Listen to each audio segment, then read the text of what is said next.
Hello everyone, I am Abhishek Keswant और ये some basics concepts of chemistry के लेक्चर 2 है। लेक्चर 1 में हम लोगों ने मैटर के बारे में बात किया था, मैटर के डेफिनेशन को देखा था, उसके क्लासिफिकेशन को देखे थे, उस पर कुछ क्वेश्चंस करा था। सो टुडे मैं उसी को कंटिन्यू कर रहा हूँ, उसी चैप्टर को कंटिन्यू कर रहा हूँ। ये बेसिक ही है basically. So today I am going to start with the topic that is atom. Atom. So क्या है एटम? सो किसी भी मैटर का जो सबसे छोटा रूप है, किसी भी मैटर का, चाहे वो एलिमेंट हो, कंपाउंड या कोई भी चीज हो, कोई भी मैटर हो, मिक्सचर हो या कोई भी, सारे मैटर का जो सबसे छोटा इकाई होगा, जो सबसे छोटा रूप होगा, स्मॉलेस्ट पार्टिकल होगा, उसको हम बेसिकली एटम के नाम से जानते हैं। तो basically smallest smallest particle of an element which may or may not have independent existence। अब होता है, ये तो समझ गए कि किसी भी मैटर का सबसे छोटा जो यूनिट है उसको एटम बोलेंगे। लेकिन एटम अब जहन में आता है कि क्या एटम इंडिपेंडेंटली एग्जिस्ट करता है या फिर किसी के साथ ऐड होकर के एग्जिस्ट करता है? तो बेसिकली ये एटम इंडिपेंडेंटली भी एग्जिस्ट हो सकता है और कंबाइंड फॉर्म में भी एग्जिस्ट हो सकता है। तो बेसिकली एटम क्या होता है, दो तरीके से एग्जिस्ट किया जाता है। जो एटम है वो दो तरीके से उसका एग्जिस्टेंस है। एक तो है वो फ्री स्टेट में है, फ्री स्टेट में, ओके, और एक है वो कंबाइंड फॉर्म में है या कंबाइंड स्टेट में है, कंबाइंड स्टेट में है। जैसे एग्जांपल के लिए N2 O2 P4 S8, ये रिएक्टिव है। जितने भी बेसिकली रिएक्टिव होंगे वो सब कंबाइंड फॉर्म में आपको मिलेंगे, ओके। फ्री स्टेट में कौन मिलेंगे? फ्री स्टेट में जितना भी इनर्ट गैस है, noble gas you can say, उसको फ्री स्टेट में रखा गया है। तो है कौन? Helium, neon, argon, etc, okay. तो ये है एटम।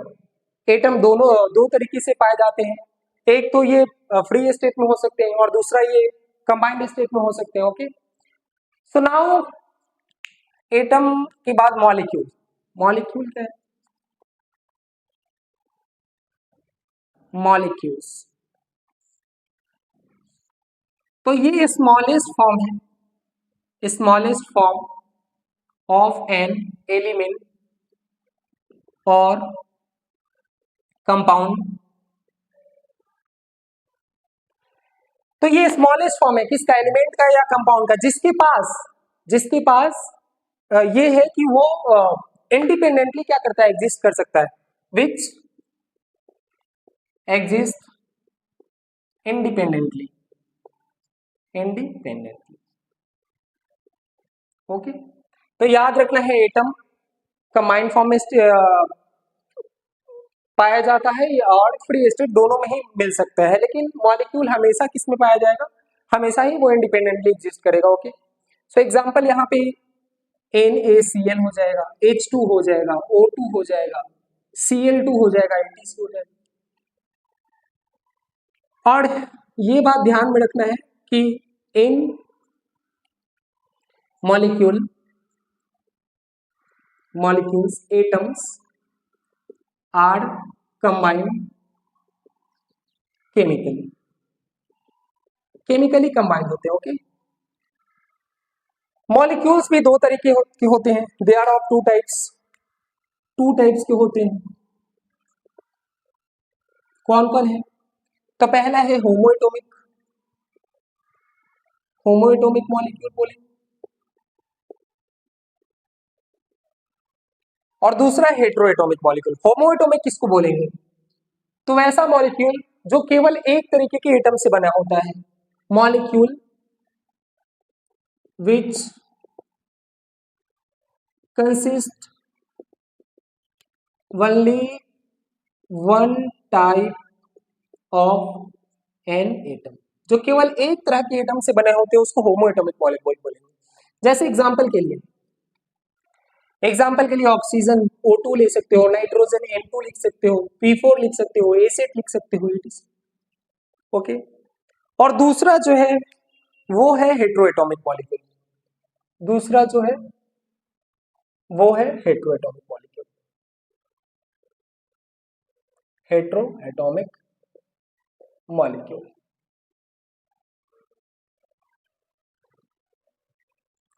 सिंपल है, होमो में सेम होता है इसीलिए केवल एक तरह के एटम थे। यहां पे इस मॉलिक्यूल में एक से ज्यादा तरह के एटम होंगे, ठीक है ना। मॉलिक्यूल विच या molecule in which more than one type of elements atom is present, atom is present। जैसे एग्जांपल के लिए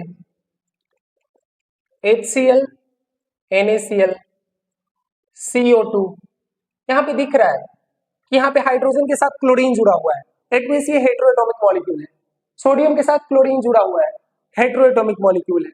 कार्बन डाइऑक्साइड है, कार्बन और दो ऑक्सीजन के एटम है, तो ये क्या हो गया, हेट्रोएटॉमिक मॉलिक्यूल हो गया, ओके।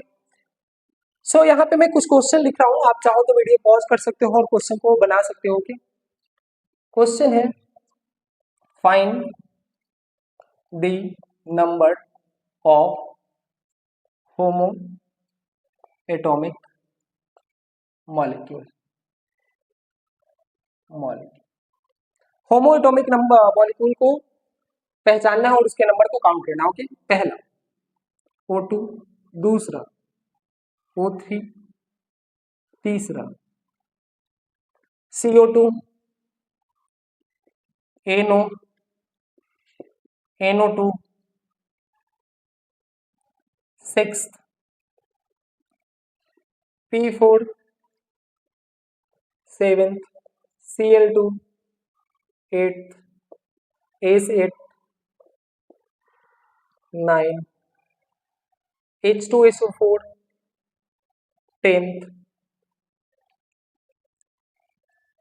और भी एग्जांपल ले सकते हो लाइक NH3 अमोनिया। आप चाहो तो वीडियो पॉज कर सकते हो और इसको बना सकते हो, ओके। चलो तो मैं बनाता हूं। यहाँ पे ये होमो एटॉमिक है, होमो एटॉमिक है, होमो, ये भी होमो एटॉमिक है। CO2 में कार्बन और ऑक्सीजन के एटम है, दैट मींस ये होमो एटॉमिक नहीं है, okay. Now NO,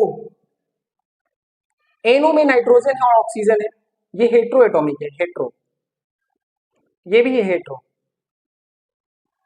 okay, hetero atomic है। P4 होमो एटॉमिक है। Cl2 केवल क्लोरीन और क्लोरीन के एटम है, ओके, होमो एटॉमिक है। एसिड होमो एटॉमिक है। H2SO4 में हाइड्रोजन भी है, सल्फर भी है और ऑक्सीजन के 4 एटम है, ये हेट्रोएटॉमिक है, हेट्रोएटॉमिक है। और ये NH3 ammonia heteroatomic, okay, heteroatomic. तो यही था एटम्स एंड मॉलिक्यूल्स। एटम जो सबसे छोटा रूप होगा और वो इंडिपेंडेंटली भी एग्जिस्ट कर सकता है, इंडिपेंडेंटली एग्जिस्ट नहीं भी कर सकता है। मॉलिक्यूल हमेशा इंडिपेंडेंटली एग्जिस्ट करेगा, वो एटम का और कंपाउंड का, एलिमेंट का और कंपाउंड का सबसे छोटा रूप होगा जो इंडिपेंडेंटली एग्जिस्ट करेगा। NaCl H2O2 Cl2 etc। Molecule में जो एटम होगा वो केमिकली कंबाइंड रहेंगे। टू टाइप्स ऑफ मॉलिक्यूल्स होते हैं, homoatomic molecule and heteroatomic molecule. Now come to atomicity. Atomicity, atomicity, atomicity क्या है, बहुत बेसिक है, क्वाइट इजी। यहां पे क्या है, ये तो समझिए कि मॉलिक्यूल्स में क्या होता है, या तो सेम तरीके के एटम या अलग तरीके के एटम आपस में कंबाइन होकर के कंबाइन होते हैं जो इंडिपेंडेंटली एग्जिस्ट करते हैं, ठीक। पर यहाँ पे देखो तो ये पता चल रहा है ना कि इस ऑक्सीजन को इंडिपेंडेंटली होने के लिए इसमें ऑक्सीजन ऑक्सीजन के दो एटम लगे और दोनों एक दूसरे से बॉन्ड बना रहे हैं, दोनों केमिकली अटैच है, वो आसानी से फिजिकल मेथड से अलग नहीं किए जा सकते। तो यहाँ पे ऑक्सीजन का कितना एटम जुड़ा हुआ है, 2, इसलिए एटोमिसिटी 2 हो गया। सिंपल है, नंबर काउंट करना है कि एक मॉलिक्यूल में नंबर कितना है एटम्स का, ठीक है। तो number of atoms present in a molecule called atomicity, ठीक है ना। जैसे एग्जांपल के लिए आप लिख सकते हो O2, ऑक्सीजन के कितने एटम है इस मॉलिक्यूल में, तो एटोमिसिटी 2 हो जाएगा, एटोमिसिटी यहाँ पे 2 हो जाएगा। लाइक और भी देख सकते हो H2SO4, तो H2SO4 में दिख रहा है ना कि हाइड्रोजन का 2 एटम है, सल्फर का 1 एटम है, ऑक्सीजन के 4 एटम है, तो क्या हो जाएगा, यहाँ पे हो जाएगा 4, 1, 5 और 2, 7, दैट मीन्स H2SO4 का एटोमिसिटी 7 हो जाएगा। तो कुछ क्वेश्चन है, अब मैं चाहता हूं आप लोग करो, वीडियो पॉज करना और करना, ओके। Just wait.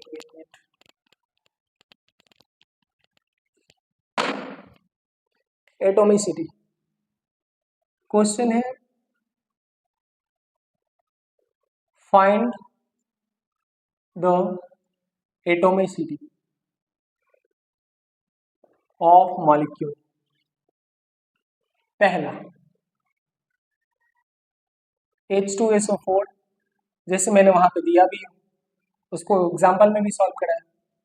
दूसरा Na2SO4, तीसरा KNO3, चौथा CO2, पांचवा H2O, 6th O3, 7th P4, 8th ACE8, 9th, और क्या लिख सकते हो, यहाँ पे लिख सकते हो glucose C6H12O6, glucose, okay. 10th sucrose, और सुक्रोज का फॉर्मूला तो पता ही होगा, C12H22O11। तो आप वीडियो पॉज करें और इस क्वेश्चन को करो।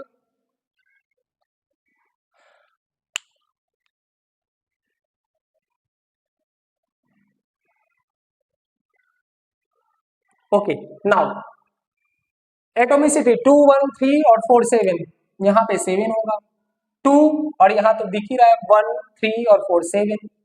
यहाँ पे ऑक्सीजन का 3 एटम है, नाइट्रोजन का 1 है और पोटेशियम का 1 है, 3, 1, 4 और 1, 5। CO2 में 2 और 1, 2 और 1, 3। H2O में 3, 2 हाइड्रोजन एटम है, 1 ऑक्सीजन एटम। O3 में डायरेक्ट दिख रहा है कि ऑक्सीजन का 3 एटम है। P4 में फॉस्फोरस के 4 एटम है। A7 में सल्फर के 8 एटम है। Come to this one, glucose and sucrose.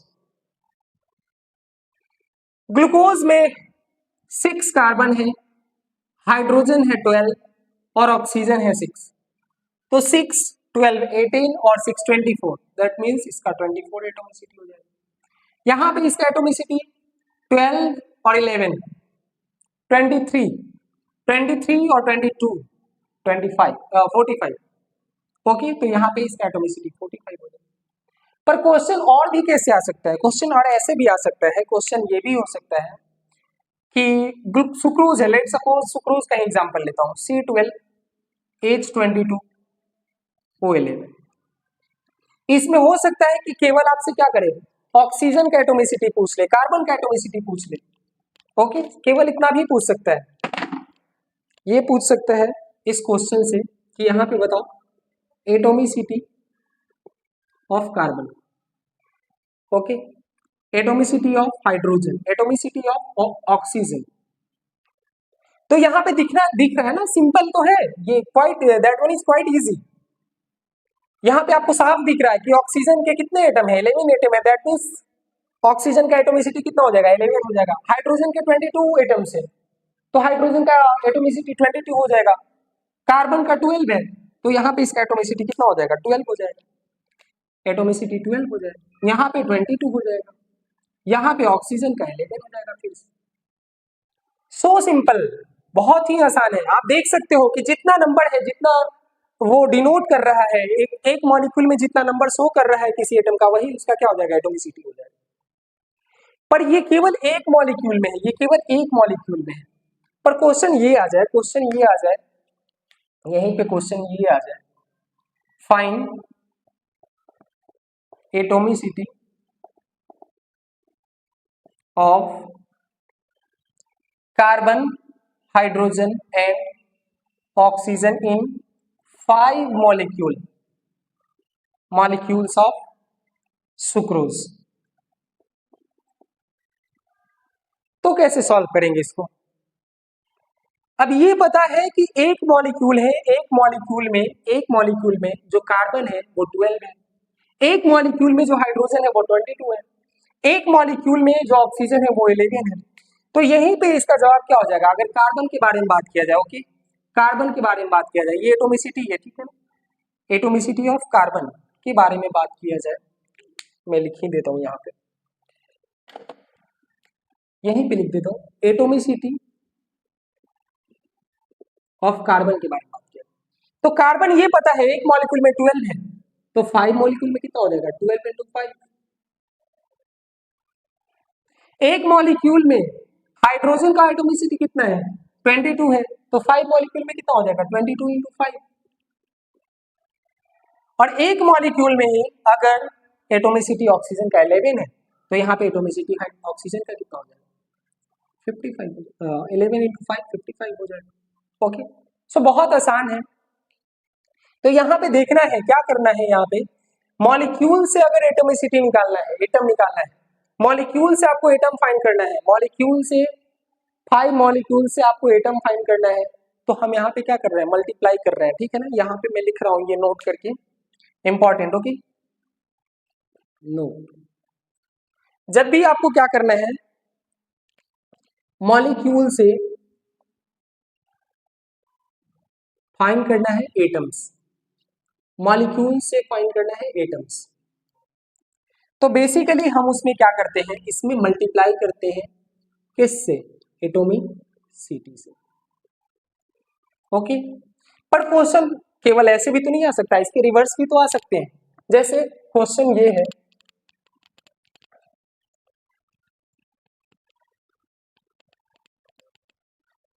Question है calculate number of glucose molecule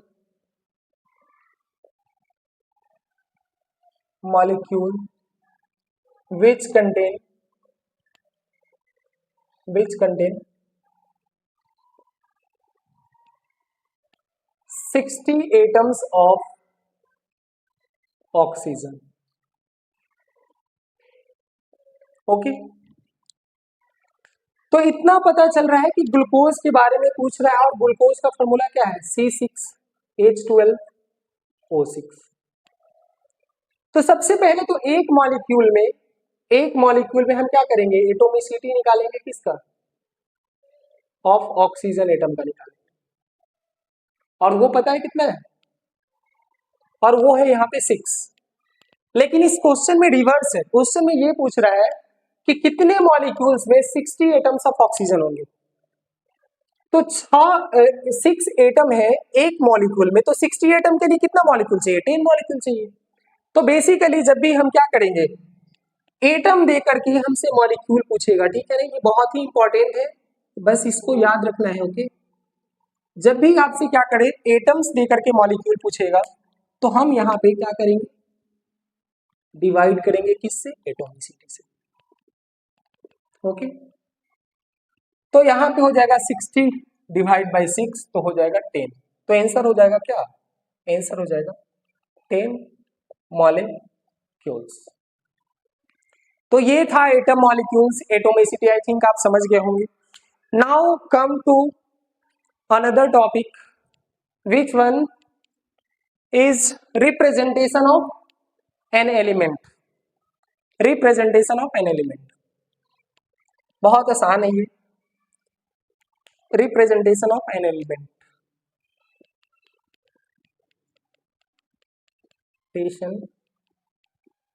of an element. Okay, let suppose कोई भी एक एटम है, कोई भी एक एटम है, ये सोडियम भी हो सकता है, हाइड्रोजन भी हो सकता है, कोई भी एक एटम हो सकता है। अब इस एक एटम का जो बेस में हम जो लिखते हैं वो इसका एटॉमिक नंबर लिखते हैं, और जो इसके टॉप पे लिखते हैं वो इसका मास नंबर लिखते हैं। तो हियर ये रिप्रेजेंटेशन है, किसी भी एलिमेंट को ऐसे ही रिप्रेजेंट कर सकते हैं। ओके, एक से यहाँ पे क्या है, एक से यहाँ पे एलिमेंट है, कोई भी एलिमेंट हो सकता है। ओके, आप अभी तक जो भी नॉन एलिमेंट्स है 118 में से कुछ भी हो सकता है, बस मैं रिप्रेजेंटेशन का तरीका बता रहा हूँ। और ए यहाँ पे क्या है, मास नंबर है, मास नंबर। और ये बात पहले से पता होना चाहिए, या पता अभी जान लो अगर नहीं पता है तो, कि मास नंबर जो होता है वो असल में होता है नंबर ऑफ प्रोटॉन और plus number of neutrons. Okay, mass number असल में प्रोटॉन और न्यूट्रॉन के दोनों के समेशन को मास नंबर बोलते हैं। और जेड, जेड क्या है, जेड है एटॉमिक नंबर, और एटॉमिक नंबर बोलो और या बोल सकते हो एटॉमिक नंबर जो होता है वो नंबर ऑफ प्रोटॉन होता है, number of protons, number of protons होता है। यहाँ पे ये बात ध्यान में रखना है कि जो ए और जेड होगा, नोट करके लिख दे रहा हूं लेकिन आप लोग को पहले से पता है, ये नोट करके लिख रहा हूं ये कि ए और Z, A and Z, A and Z कभी नेबर बी, नेबर बी, कभी वो फ्रैक्शनल नहीं हो सकते हैं। ओके, कभी वो फ्रैक्शनल नहीं हो सकते हैं, कभी वो जीरो नहीं हो सकते हैं, और कभी वो नेगेटिव नंबर नहीं हो सकते। ओके, इस बात को ध्यान रखना है कि ए और जेड जो एलिमेंट का मास नंबर है और एटॉमिक नंबर है वो कभी भी, वो कभी भी जीरो नहीं हो सकता है, वो कभी भी फ्रैक्शनल नहीं हो सकता, और कभी भी नेगेटिव नहीं हो सकता। ओके, तो ये इसी को थोड़ा सा कंटिन्यू किया जाए तो आप ये देख सकते हो, जैसे यहाँ पे देखो,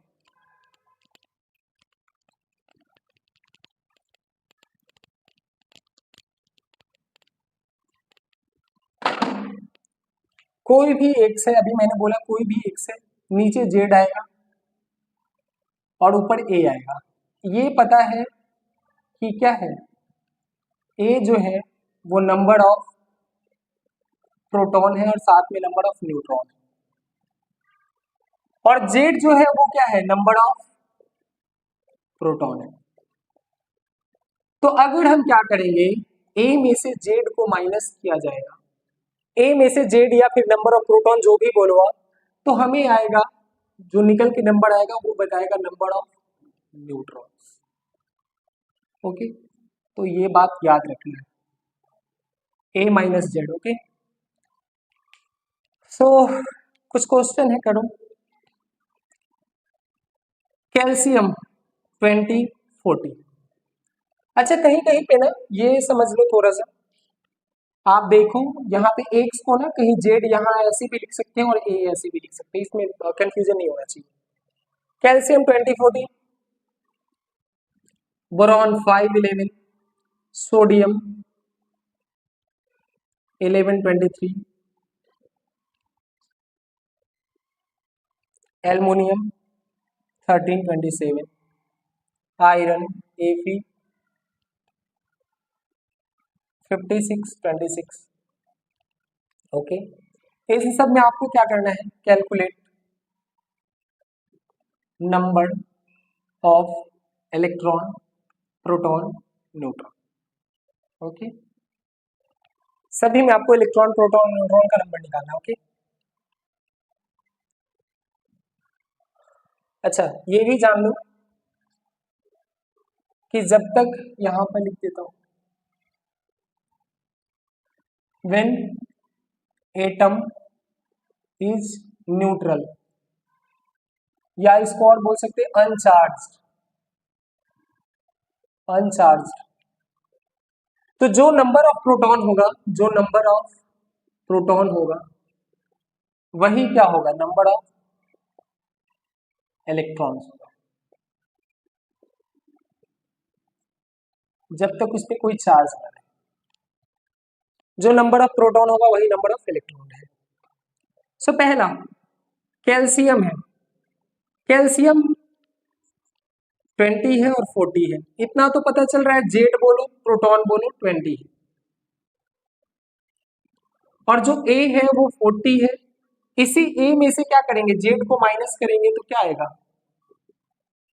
न्यूट्रॉन आएगा, जो कितना है 20 है। तो यहाँ पे प्रोटॉन भी 20 है, इलेक्ट्रॉन भी 20 है, क्योंकि ये क्या है, न्यूट्रल है, और साथ में न्यूट्रॉन भी क्या है 20, सभी 20।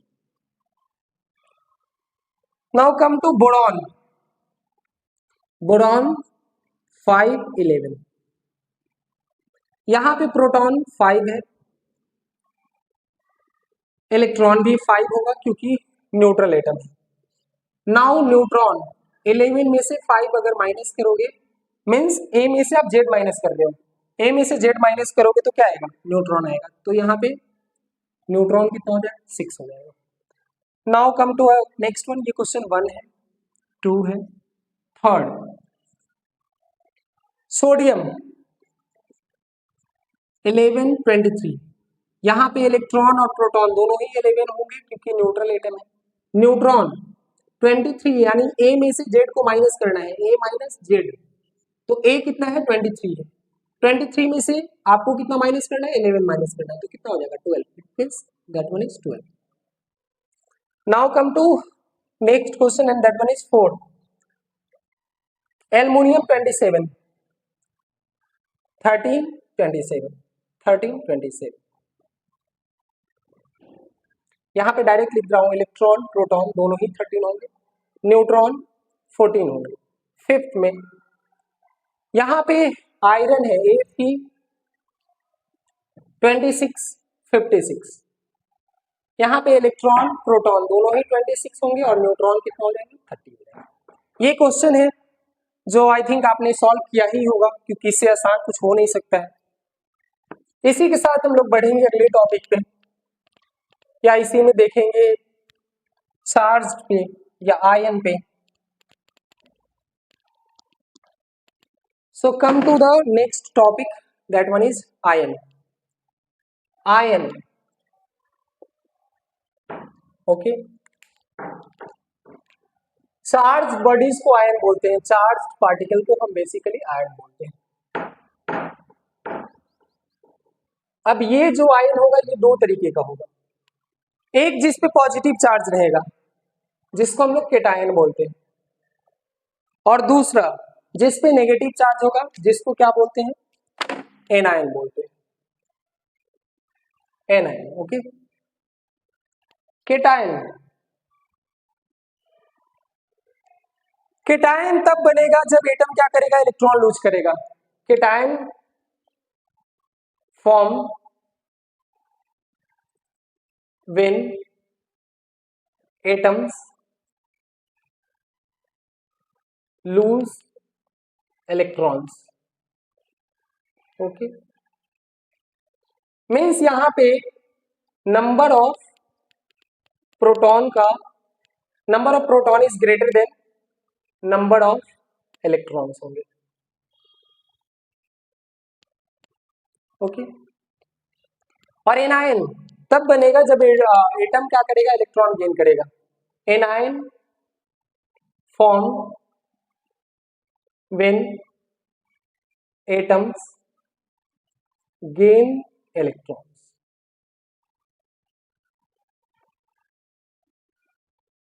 नंबर ऑफ, यहां पे इलेक्ट्रॉन्स ज्यादा होंगे, नंबर ऑफ प्रोटॉन्स, इस बात को ध्यान में रखिए।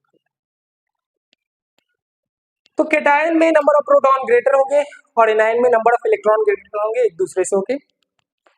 अब कितना ज्यादा होगा, जैसे आपको केटायन में क्या करना है, नंबर ऑफ इलेक्ट्रॉन फाइंड करना है, ओके। तो नंबर ऑफ इलेक्ट्रॉन हो जाएंगे नंबर ऑफ प्रोटॉन और minus positive charge, charge on them, okay, charge उस पर जितना है, जितना भी चार्ज।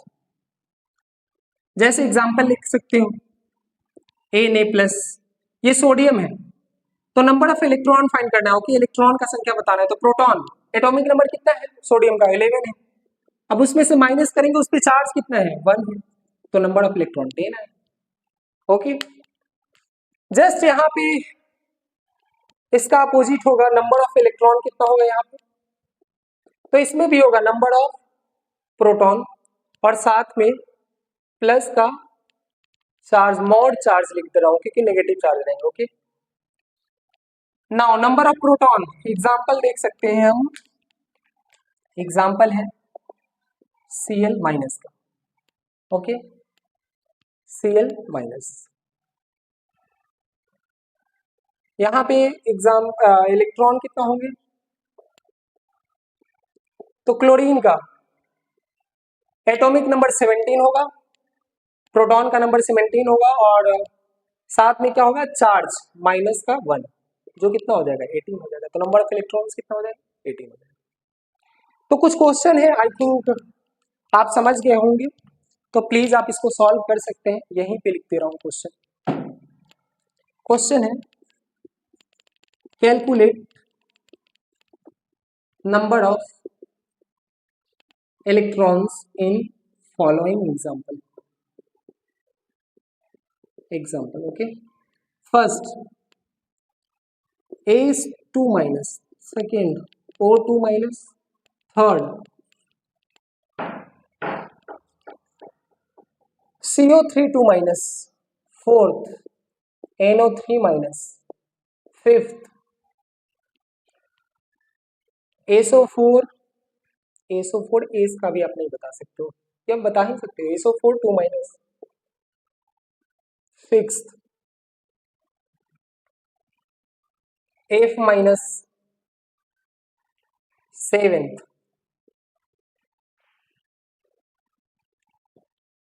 सेवेंथ में और क्या लिख सकते हो, N3 माइनस लिख सकते हो, हाँ, एट्थ PO4 3 माइनस लिख सकते हो, ओके। तो इनके आपको इलेक्ट्रॉन्स बताने हैं, बता सकते हो, बिल्कुल बता सकते हो, आई थिंक सभी का आपको वो पता होगा, एटॉमिक नंबर पता होगा, और एटॉमिक नंबर पता होगा तो आप आसानी से बता सकते हो उसको। तो वीडियो पॉज करें और उसको बनाएं प्लीज।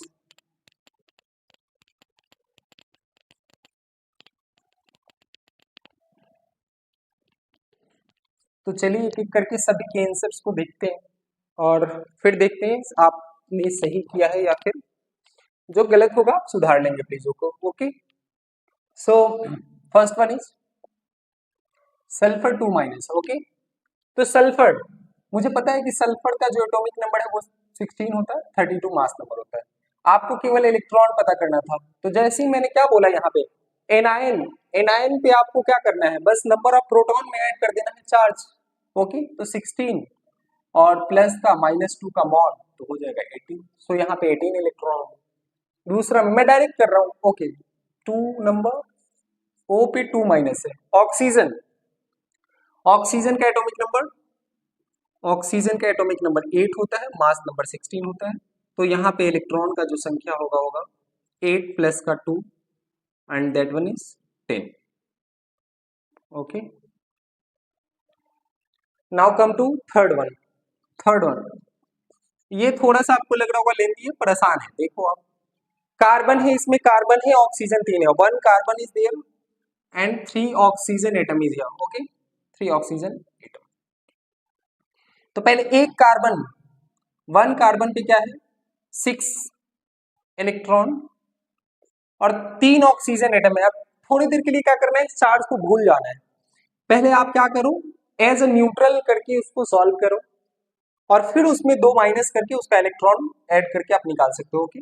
तो यहाँ पे हो जाएगा 6 और प्लस का 3 इंटू 8 और फिर प्लस का -2 का मॉड, ओके। तो हो जाएगा 6, यहाँ पे हो जाएगा 24 और प्लस का -2 तो हो जाएगा 32 इलेक्ट्रॉन, 30 और 32 electron, okay. Now come to fourth one, NO3 minus. आपको पता है नाइट्रोजन, यहां पर भी सेम करेंगे। पहले क्या करेंगे, एटम माइनस हटा करके या उसको थोड़ी देर के लिए भूल करके हम NO3 का निकाल लेंगे। तो यहाँ पे नाइट्रोजन का 7 और प्लस का 3 इंटू ऑक्सीजन का 8 में डायरेक्ट लिख रहा हूँ, ओके, और प्लस का -1 का मॉड, ओके। तो यहाँ पे इलेक्ट्रॉन हो जाएगा 7 प्लस का 24 प्लस का 1 25, यहाँ पर भी 32 इलेक्ट्रॉन हो जाएगा, 32 इलेक्ट्रॉन,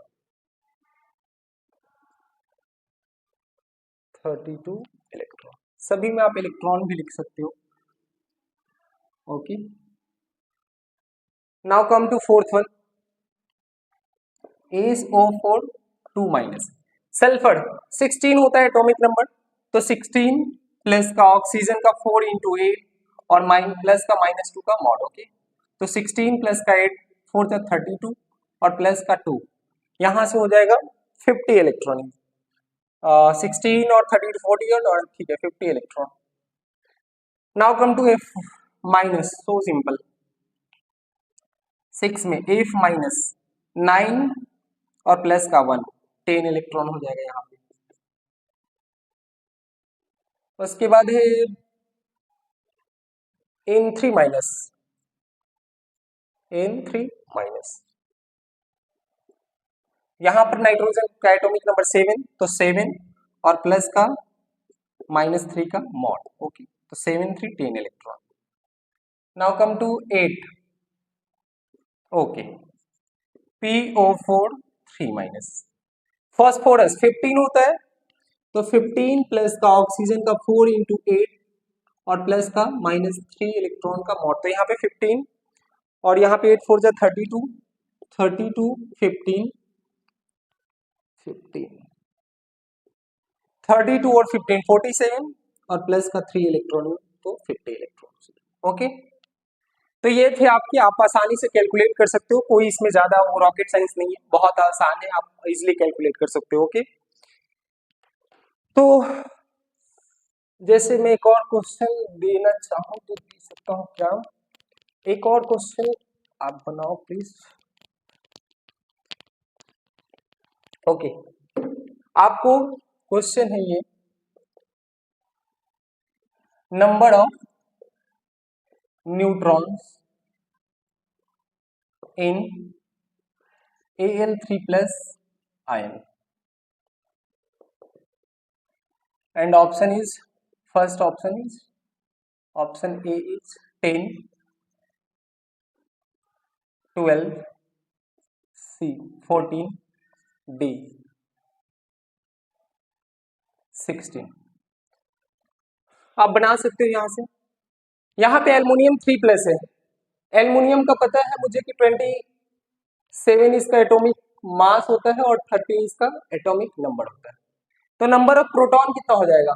हाँ, यहाँ पे ये ध्यान रखिए कि यहाँ पे क्या निकालना है आपको, यहाँ पे आपको न्यूट्रॉन निकालना है, इलेक्ट्रॉन नहीं निकालना है, इलेक्ट्रॉन आपसे पूछा भी नहीं है, ओके। Al3 प्लस है माइनस, उससे कुछ लेना देना नहीं है, केवल प्लस और माइनस इलेक्ट्रॉन के केस में देखेंगे। You have to solve here neutrons only, okay. तो न्यूट्रॉन्स के लिए मैंने क्या बताया था कि नंबर ऑफ न्यूट्रॉन्स क्या होता है, न्यूट्रॉन्स क्या होता है, ये होता है A माइनस जेड, जहां पे A क्या है, मास नंबर, जेड क्या है, प्रोटॉन नंबर, और एटॉमिक नंबर बोलो आप कुछ भी, यहाँ पे 14 हो जाएगा, तो आंसर क्या हो जाएगा 14। तो ऐसे सिंपल सिंपल सवाल है जो आपको हेल्प करेगा, आपके कॉन्फिडेंस को बूस्ट करेगा, ओके। तो ऐसा नहीं कि आसान सवाल छोड़ करके उसे जान करके उसे छोड़ना नहीं है, उसे एक एक सवाल को सॉल्व करना है, ओके। उसके बाद अगर हम थोड़ा सा इसी में आगे बढ़े तो कुछ इंपॉर्टेंट टर्म्स को जान लेते हैं, सम इम्पॉर्टेंट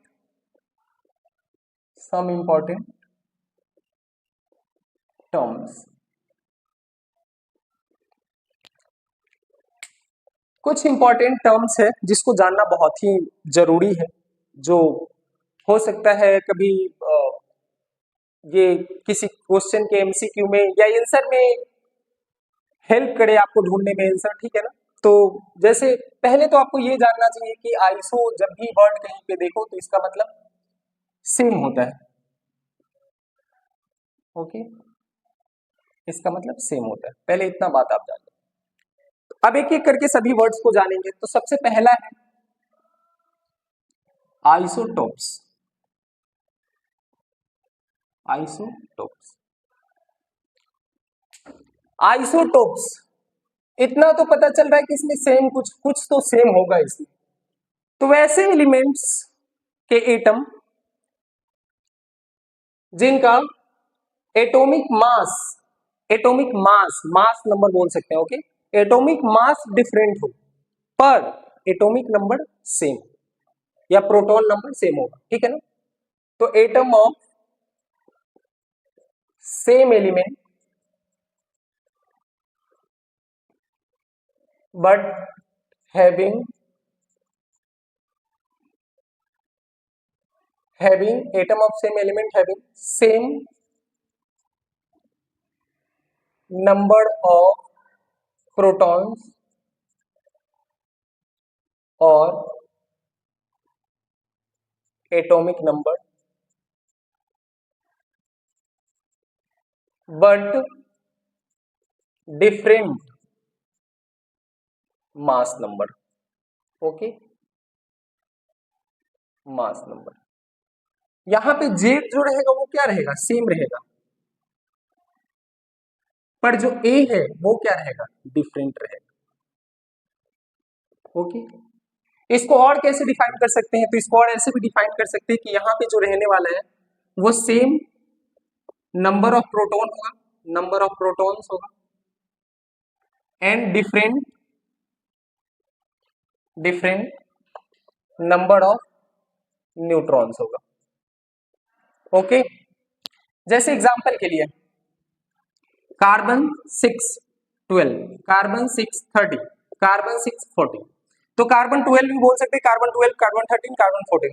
यहां पे अब देखेंगे तो सभी का एटॉमिक नंबर क्या है, सेम है, पर मास नंबर यहाँ पे 12 है, 13 है, 14 है। यहाँ पे ये भी देख सकते हो कि नंबर ऑफ प्रोटॉन, यहाँ पे अगर प्रोटॉन का नंबर यहाँ पे निकाला जाए तो 6 है, यहाँ पे भी 6 है, यहाँ पे भी 6 है, पर जब न्यूट्रॉन का नंबर निकाला जाएगा तो 12 माइनस 6 6 आएगा, 13 माइनस 6 7 आएगा, और 14 माइनस 6 कितना आएगा, 8 आएगा। तो यहाँ पे आपको बस एक चीज पे गौर करना है कि सेम एलिमेंट होगा जिसका प्रोटॉन नंबर या एटॉमिक नंबर सेम रहेगा, पर मास नंबर क्या रहेगा, डिफरेंट रहेगा। एक और एग्जांपल देख लेते हैं। जैसे हम लोग ने पढ़ा है कि हाइड्रोजन 3 आइसोटॉप्स में पाए जाते हैं, हाइड्रोजन 1 1, हाइड्रोजन 1 2, हाइड्रोजन 1 3।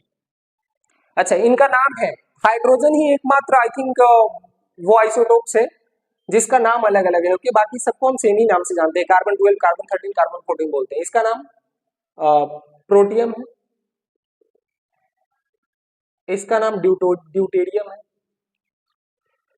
ड्यूटेरियम है, और इसका नाम ट्राइटियम, ओके। हाइड्रोजन में न्यूट्रॉन नहीं होते, पर क्या सभी हाइड्रोजन में न्यूट्रॉन नहीं होते, नहीं, ऐसा नहीं, लगभग, क्योंकि जो यहाँ पे अर्थ पे जो या फिर यूनिवर्स में जो हाइड्रोजन पाया जाता है ये लगभग 99.9% के आसपास पाया जाता है, ओके।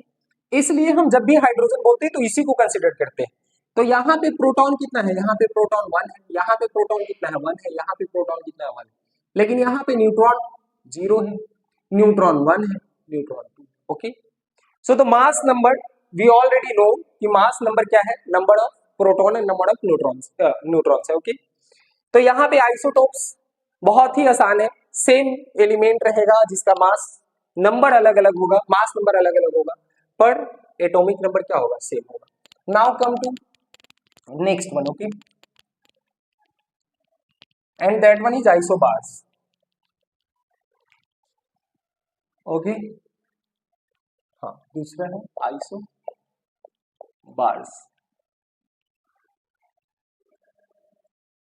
ये जस्ट अपोजिट है आइसोटोप्स के। यहां पे क्या होगा, different atoms of different element, different element which have same mass number,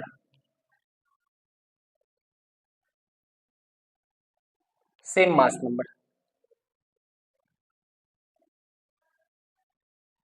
okay, same mass number.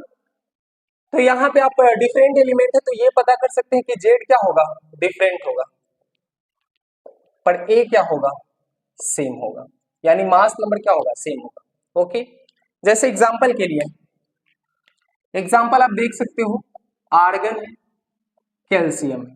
Argon का एटॉमिक नंबर इसका 18 है, इसका 20।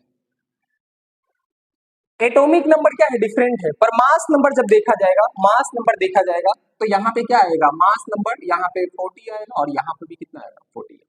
तो मास नंबर सेम है पर एटॉमिक नंबर क्या हो गया, डिफरेंट हो गया। मास नंबर सेम है, एटॉमिक नंबर डिफरेंट है। अच्छा, इसको और कैसे बोल सकते हैं कि डिफरेंट एलिमेंट है, डिफरेंट एलिमेंट है मतलब न्यूट्रॉन में भी डिफरेंट होगा या डिफरेंट होगा ही, प्रोटॉन भी डिफरेंट होगा, लेकिन जब इस दोनों को जोड़ोगे न्यूट्रॉन प्लस प्रोटॉन को तो ये क्या होना चाहिए, सेम होना चाहिए। ये बातें याद रखना है। ओके, न्यूट्रॉन अलग रहेगा, जैसे यहाँ पे न्यूट्रॉन 20 है, यहाँ पे न्यूट्रॉन कितना है, 22। यहाँ पे प्रोटॉन 18 है, यहाँ पे प्रोटॉन कितना है, 20 है, पर दोनों का सेम, यहाँ पे दोनों का सम क्या है, सेम है। तो आइसोबार्स और आइसोटोप्स एक दूसरे के जस्ट अपोजिट है। एक में क्या है, जेड सेम है तो उसमें जेड डिफरेंट है, इसमें ए डिफरेंट है तो इसमें ए सेम है। ए मतलब वो मास नंबर सेम है। Okay, now come to next one and the third one is isotones. Okay, atoms having same number of neutrons। यहां पे न्यूट्रॉन्स का नंबर सेम रहेगा। Okay, like example, example carbon, आप कार्बन का 14 वाला isotopes उठा सकते हो,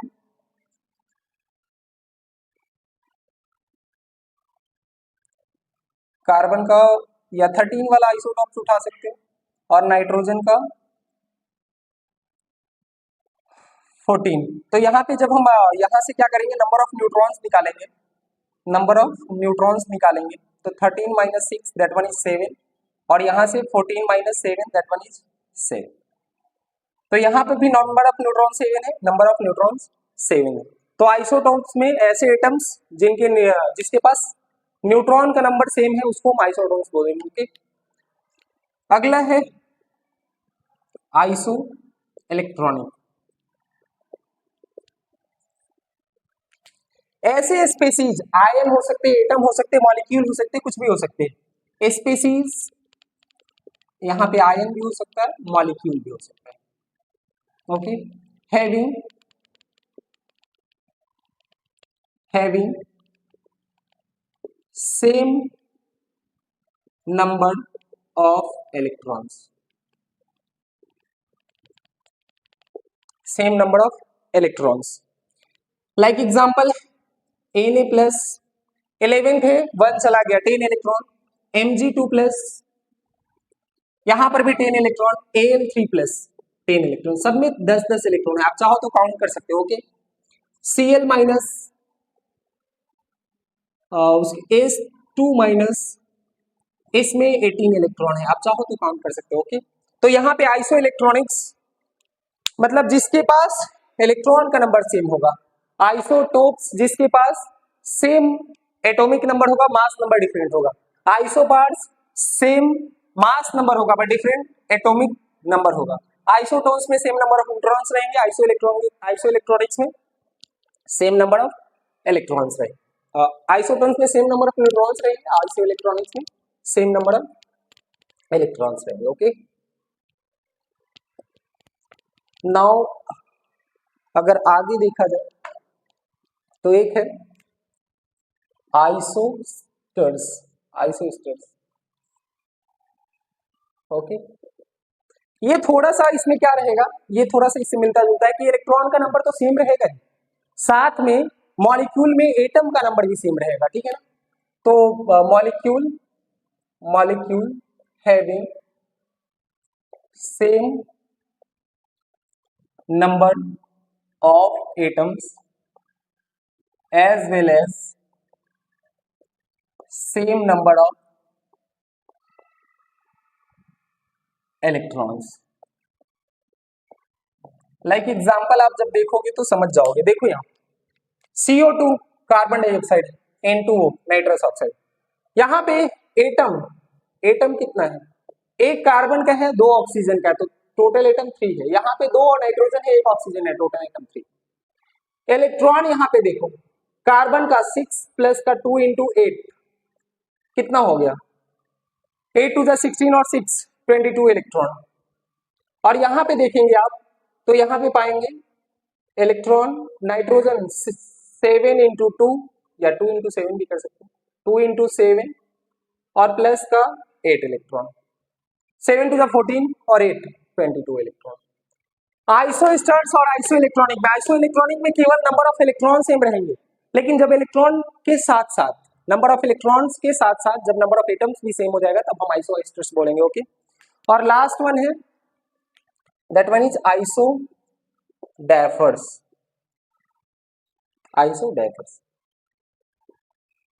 ये बहुत थोड़ा सा इन सबसे लेंदी आपको समझ में आ सकता है, पर यहाँ पे आसान बात ये है कि वैसा atom having same difference in number of neutron and proton. Neutron का नंबर अलग अलग हो सकता है, प्रोटॉन का नंबर अलग अलग हो सकता है, पर इन दोनों का जो डिफरेंस है वो सेम रहेगा। इन दोनों का जो डिफरेंस है वो हमेशा सेम रहेगा। एग्जाम्पल आप यहाँ पे देख सकते हैं। पहले तो ये समझ जाओ कि यहाँ पे नंबर ऑफ प्रोटॉन डिफरेंट होगा, नंबर ऑफ न्यूट्रॉन डिफरेंट होगा।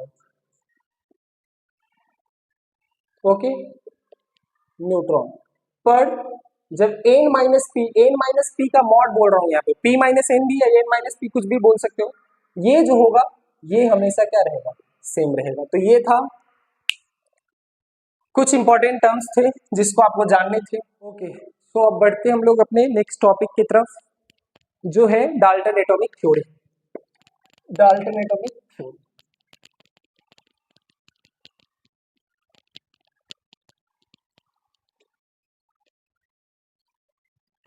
तो आइए स्टार्ट करते हैं Dalton atomic theory.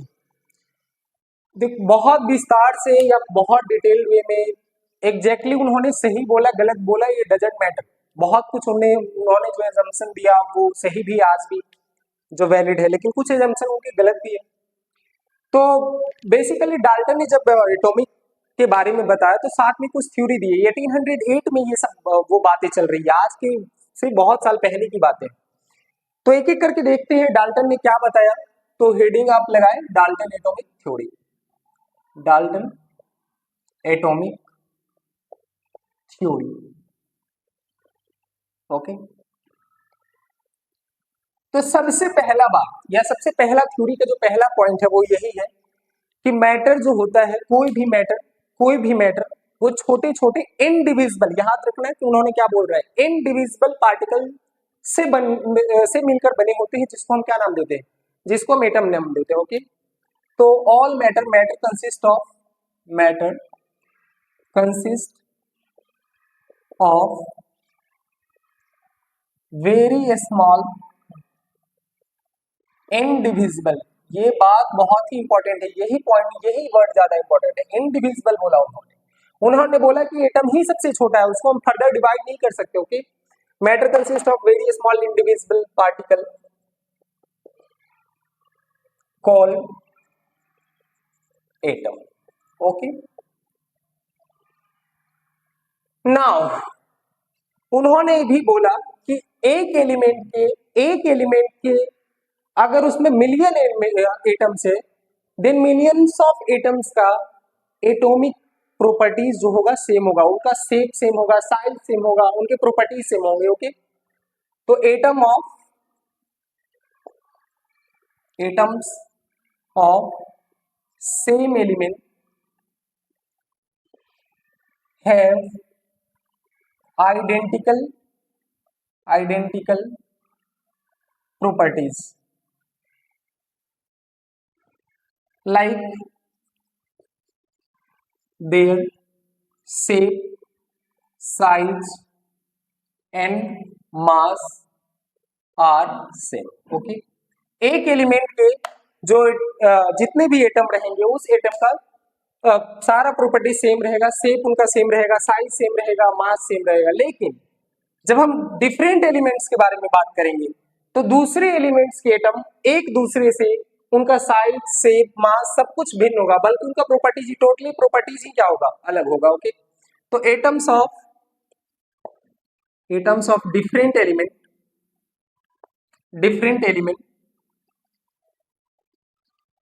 have different properties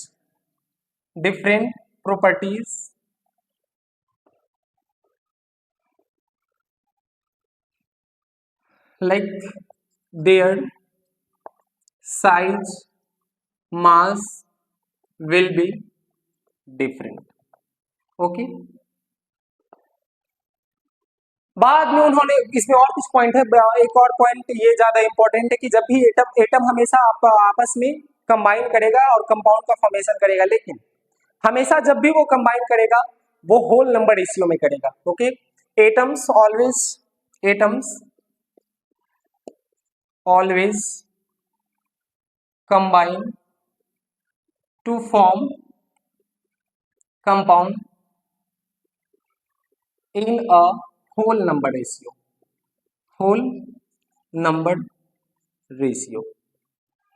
okay, like example, या तो वो 1:1 में हो जाए, 1:2 में हो जाए, 2:1 में, कुछ भी रेशियो ले सकते हो। ओके, इट डजंट मैटर कि आप 1 क्यों ले रहे हो, आप कुछ भी ले सकते हो, लेकिन ये ध्यान रहना चाहिए कि जब भी वो कंबाइन करेगा वो उसका जब भी वो केमिकली एक दूसरे से बॉन्ड बनाएगा तो वो बॉन्ड हमेशा होल नंबर रेशियो में बनाएगा। ओके, उसके बाद है कि atoms neither be created nor be destroyed.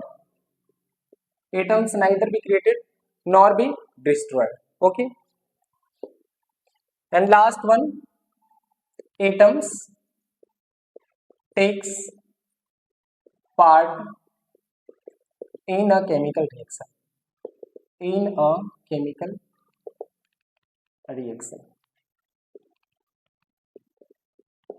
तो ये कुछ पॉइंट थे, आपको याद करने पड़ेंगे क्योंकि इससे क्वेश्चन आए हुए भी मैं देखूंगा भी, यहाँ पे अपन लोग सॉल्व भी करेंगे क्योंकि PYQs कुछ क्वेश्चन है जो आए हुए हैं डाल्टन एटॉमिक थ्योरी से, एकदम एग्जैक्ट पॉइंट वाइज क्वेश्चन है। ओके, तो सबसे पहला पॉइंट, इनडिविजिबल एक पार्टिकल से बने हैं जिसको एटम बोलेंगे, हर एक मैटर इनडिविजिबल पार्टिकल से बने हैं। दूसरा, एक एलिमेंट के सारे एटम आइडेंटिकल होंगे, प्रॉपर्टीज आइडेंटिकल होगा, मास, साइज, शेप सब कुछ आइडेंटिकल होगा, लेकिन डिफरेंट एलिमेंट्स के एटम्स के आपस में साइज बिल्कुल डिफरेंट होंगे, मास बिल्कुल डिफरेंट होंगे। Okay, atoms always combine to form compound. Atoms हमेशा क्या करेगा, कंबाइन करेगा मॉलिक्यूल या कंपाउंड बनाने के लिए, लेकिन जब भी वो कंबाइन करेगा हमेशा होल नंबर रेशियो में करेगा। ओके, नाउ एटम्स को हम neither be created not be destroyed, तो आसान ही है कि नहीं तो उसे हम बना सकते हैं नहीं तबाह कर सकते। Okay, atoms takes part in a chemical reaction. Okay, तो ये कुछ पॉइंट थे जिन्होंने जो डाल्टन ने दिए थे 1808 में, जिसको डाल्टन एटॉमिक थ्योरी से जानते हैं। इसके कुछ लिमिटेशन है, ड्रॉबैक है, आइए उस ड्रॉबैक को देखते हैं और फिर करते हैं कुछ क्वेश्चंस। ओके, तो अभी हम लोगों ने पढ़ा डाल्टन एटॉमिक थ्योरी, जिसमें डाल्टन ने क्या बोला और उन्होंने क्या प्रपोज किया अपने थ्योरी में, सारे पॉइंट्स को एक एक करके हमने पढ़ा। ये क्वेश्चन है कुछ जो आप देख सकते हैं, ये 2020 में आया हुआ क्वेश्चन है जेई का, ये 2024 का जेई का क्वेश्चन, ठीक है ना। इनको करेंगे, आराम से करेंगे, लेकिन सबसे पहले हम लोग थोड़ा सा टॉपिक है जो limitations of Dalton atomic theory क्या है, क्या उन्होंने सक्षम नहीं रहा, या फिर जो भी बताया उसमें क्या थोड़ा सा डिफेक्ट आ गया उनके पॉइंट में, सो उसको इनमें हम लोग डाल्टन एटॉमिक थ्योरी के लिमिटेशन में कंक्लूड करेंगे। ओके, सो उन्होंने बोला था, अगर पहला पॉइंट आपको याद होगा तो उन्होंने बोला था कि एटम्स आर इनडिविजिबल, उसको फर्दर डिवाइड नहीं किया जा सकता है, वही सबसे छोटा पार्टिकल है किसी भी मैटर का।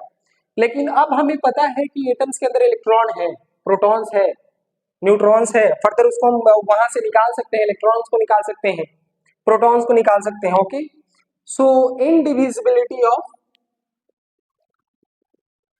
एटम्स के बारे में उन्होंने, इनडिविजिबिलिटी ऑफ एटम्स, ये अब वैलिड नहीं, क्योंकि यहाँ पे सब एटॉमिक पार्टिकल्स का खोज हो चुका है। सब एटॉमिक पार्टिकल्स जो अभी आप जान लो, इलेक्ट्रॉन है, प्रोटॉन है, न्यूट्रॉन है, इसके अलावा और भी है, एंटी प्रोटॉन, मेसॉन वगैरह, पर आप ये इतना ही जानो, ठीक है ना, इलेक्ट्रॉन, प्रोटॉन, न्यूट्रॉन। दूसरा उन्होंने ये बताया था, अगर आपको याद होगा, कि एक एलिमेंट के सारे जितना भी एटम रहेंगे, सारे के सारे मास सेम होंगे, उसके साइज सेम होंगे, शेप सेम होंगे। लेकिन जब हम आइसोटोप्स को देखते हैं, कार्बन 12, कार्बन 13, कार्बन 14, सभी कार्बन के एटम है, लेकिन कुछ का मास 12 है, कुछ का मास 13 है, कुछ का मास 14 है। और जस्ट इसका अपोजिट उन्होंने बोला था, अलग अलग एलिमेंट का अगर एटम लेंगे तो वो इंटायरली डिफरेंट होंगे, उनका मास डिफरेंट होगा, साइज डिफरेंट होगा। लेकिन जब हम देखेंगे आर्गन के एटम को और कैल्शियम के एटम को, तो देखेंगे दोनों का, जैसे आपने आइसोटोप्स में देखा है, आइसोबार्स में देखा है, आइसोबार्स क्या था, कैल्शियम और आर्गन दोनों का एटॉमिक नंबर अलग था, एलिमेंट अलग है, पर मास क्या है, सेम। तो इन्होंने आइसोटोप्स के बारे में कुछ नहीं बोला, आइसोबार्स के बारे में कुछ नहीं बोला। ओके, आइसोटोप्स एंड आइसोबार्स के बारे में कुछ नहीं बोला। ओके, और ये नहीं बताया कि एटम आखिर कंबाइन क्यों कर रहे हैं, व्हाई एटम्स आर कंबाइन, इसके बारे में इन्होंने कुछ नहीं बताया कि स्टेबिलिटी के लिए करें, ये सब आगे चल के बात पता चला। ओके, सो इन्होंने ये why atoms are combine to form compounds, इनके बारे में कुछ नहीं बताया इन्होंने। उसके बाद अगर थोड़ा सा आगे बढ़े तो उन्होंने, अगर एटम बना है, इन्होंने बोल तो दिया कि कंपाउंड बन रहा है, लेकिन उस कंपाउंड बनने में क्या सभी, जो भी कंपाउंड बन रहा है सभी में एक ही तरह के बॉन्ड होंगे क्या, तो इन्होंने नेचर ऑफ बॉन्ड्स के बारे में नहीं बताया। ओके, नेचर ऑफ बॉन्ड्स के बारे में नहीं बताया, ठीक है। तो यही कुछ लिमिटेशंस है, मेन लिमिटेशंस, इसके अलावा और भी है, पर वो छोटे मोटे, उस पर ध्यान नहीं देना है। पहला, इंडिविजिबिलिटी ऑफ एटम, सब एटॉमिक पार्टिकल्स के बारे में था ही नहीं, उन्होंने खोजा ही नहीं था, इन्होंने सबसे पहला थ्योरी प्रपोज किया था, तो तब भी लगा था कि एटम ही सबसे छोटा है और उसको डिवाइड नहीं कर सकते, लेकिन आगे चल के पता क्यों चला कि उसके अंदर इलेक्ट्रॉन है, प्रोटॉन है, न्यूट्रॉन है।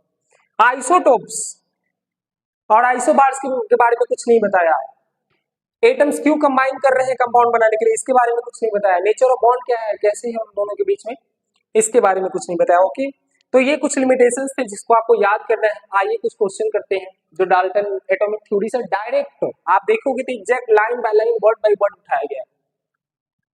So chemical reaction involves reorganisation of atoms, these are neither created nor destroyed in a chemical reaction, absolutely true. जब हम देखेंगे तो मैंने लिखा भी था लास्ट पॉइंट में, अगर आपको याद होगा, आपने लिखा भी होगा, तो केमिकल रिएक्शन में पार्ट को लेता है, एटम लेता है, और उसको हम डिस्ट्रॉय नहीं कर सकते, और ना ही क्या कर सकते हैं, क्रिएट कर सकते हैं। ओके, तो दिस वन इज ट्रू, आपको क्या पता करना है, which one was not proposed by, okay okay okay, तो ये नहीं, ओके, ये ट्रू है, this one is true. All the atoms of given element have identical properties including their mass, atom of different element have different mass. Okay, ये भी सही है, ये भी डाल्टन ने बताया था। Okay, when gases combine or reproduce in a chemical reaction, they do so in a simple whole number ratio by volume. No, no, no, no. Volume के बारे में उन्होंने कुछ नहीं बताया, वॉल्यूम ये आगे चल के पता चलेंगे कि ये अलग लॉ है, गेलू-सेक लॉ बोलते हैं इसको, गेलू-सेक लॉ बोलते हैं, आगे चल के पता चलेगा। Matter consist of individual atom, okay, ये भी सही है, दैट मीन्स आपको नोट प्रपोज करना था, तो आंसर सी हो जाएगा। ओके, आंसर सी हो जाएगा। और ये क्वेश्चन है अभी हाल फिलहाल का 2024 का है। ओके, इसमें देखोगे तो इसमें भी क्या हो रहा है, reorganisation of, incorrect statement, reorganisation reorganisation, same same, ये सही है। Matter consist of individual atom, ये लाइन मिलाओ, दोनों सेम है। तो बच्चे क्वेश्चन रिपीट होते भी है, आपको बहुत थॉरोली हर चीज को पढ़ना पड़ेगा, एक एक लाइन याद करना पड़ेगा, खास करके आज जो एनटीए सवाल बना रहा है उस पे, उसको सॉल्व करने के लिए। Okay, all atoms of given element है आइडेंटिकल, एक ही एलिमेंट का मास क्या होगा, प्रॉपर्टीज क्या होगा, सेम होगा।